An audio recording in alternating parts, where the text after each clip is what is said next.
Hello and welcome to Better Gaming, an event and podcast series dedicated to all aspects of ethical gambling as we seek to discuss how to make gambling and gaming safe, secure and socially balanced for everyone. My name is Jim, I'm the host of the show, and in this video I'm going to be discussing an article which featured the BMJ. Now, for those that are unaware, the BMJ is the British Medical Journal, or was called that in the 80s before it's been shortened. It's owned by the British Medical Association, and it is one of the leading peer-reviewed journals featuring research papers, unique cases within the medical industry. And it's interesting that they have an article about gambling adverts and gambling harm at the beginning of the year. It's written by two people. I'm unaware of Kevin Fenton, as you can see on the screen here, but I'm aware of Will Prochaska, who is a leading voice when it comes to gambling harm and the call for banning gambling adverts.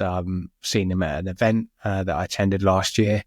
And I've also seen him on news segments and interviews, namely BBC Breakfast. So he's a leading voice in this movement. So let's dig into the article, see what the numbers and stats say.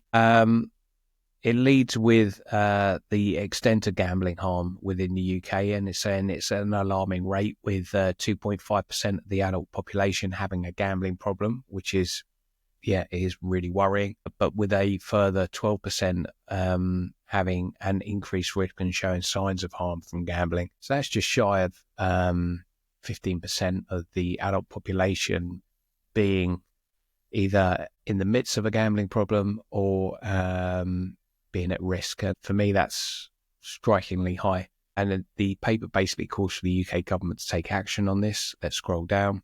And I think essentially what they're trying to do is it looks into how gambling harm just doesn't impact on the, you can see here between the 120 and 500 that are related to gambling as cited by the Department of Health and Social Care, but also looks into the impacts it has on the family and friends of people that are damaged by gambling harm. So it looks into depression, strain on relationships, financial harm, prison, homelessness, and with being the ultimate and unfortunate end for a lot of people in these cases, which is just truly tragic. And I have spoken to people with lived experience, and that sense of desperation when they're in their grips or in the midst of an addiction like this is really impactful and really emotive.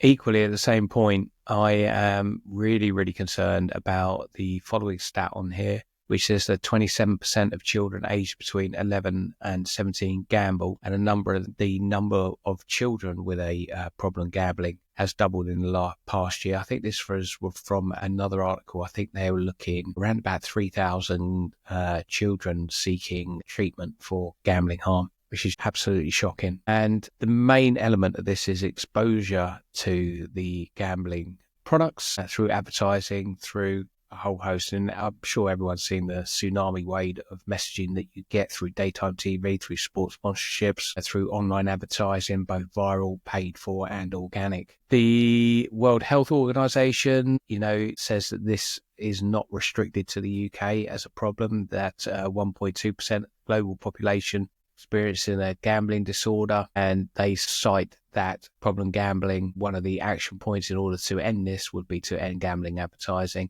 And I think later on down in the article, there was a poll being undertaken by the Coalition to End Gambling Ads in 2024 that found that over half of the public support an end to gambling advertising, and one of those in that half, 78% agreeing that nobody under the age of 18 should be exposed to gambling ads. Now, I don't know what the other 22% that think it's a viable product that should be pushed to under 18-year-olds, which mean when I see statistics like this, but there is nonetheless the overwhelming majority don't want kids to see gambling harm, so that's a good position to be in. And also that 50% of the public support and gambling advertising. I think people are just so acutely aware of the rising problem, and that the elements of gambling are so prevalent in messaging, particularly through sport, that it's almost unavoidable. And scrolling back up here, you can see here in the UK, gambling firms spend around about £1.5 billion